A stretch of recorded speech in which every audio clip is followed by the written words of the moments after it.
Hi everyone, I am back, and yes, I am quite loud apparently. I don't know why. It may not seem loud on the mic because the mic's a little far away. It is here. Um, yes, I am back, and as you hopefully know, if you are familiar with my channel, I have been trying to do once a month at the end of the month. The last day of the month, I read a poem by Edgar Allan Poe. So if you're new, welcome to my channel. Please subscribe and have a look around. So, yes, I seem bubbly today, but I would take that. For some reason, I am suddenly in a good mood. So, hey. I will actually be reading For Annie. Now, the last couple of ones have actually been what has they been? Voice over sort of ones. They're just voice recordings. But I am here in the flesh. Thank heaven, the crisis, the danger is past, and the lingering illness is over at last, and the fever called living is conquered at last. Sadly I know I am shorn of my strength, and no muscle I move as I lie at full length. But no matter, I feel I am better at length. And I rest so composedly now in my bed that any beholder might fancy me dead, might start at beholding me, thinking me dead.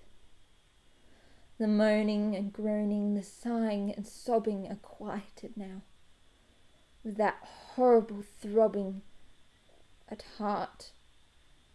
Ah, that horrible, horrible throbbing.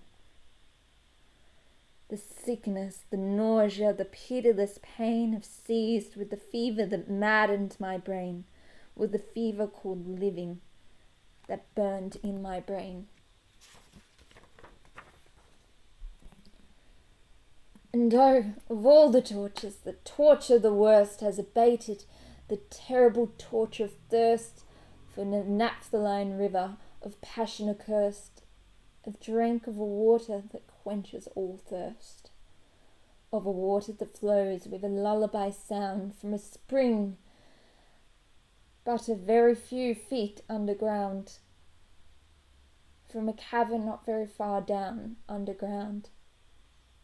And let it never be foolishly said that my room it is gloomy, and narrow my bed, for man never slept in a different bed, and to sleep you must slumber in just such a bed.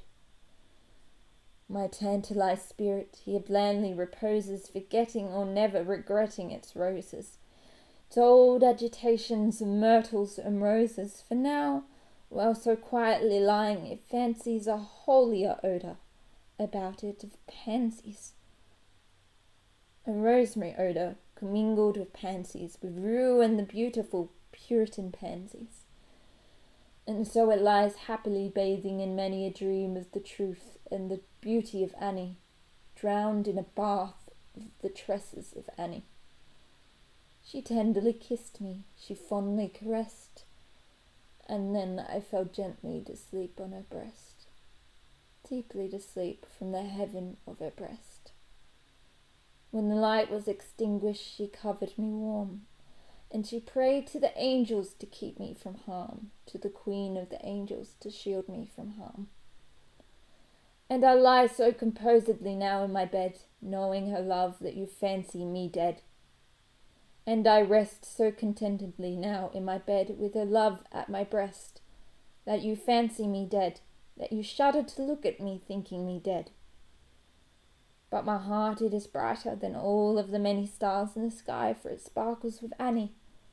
It glows with the light of the love of my Annie, with the thought of the light of the eyes of my Annie. And that was this month's reading of Edgar Allan Poe.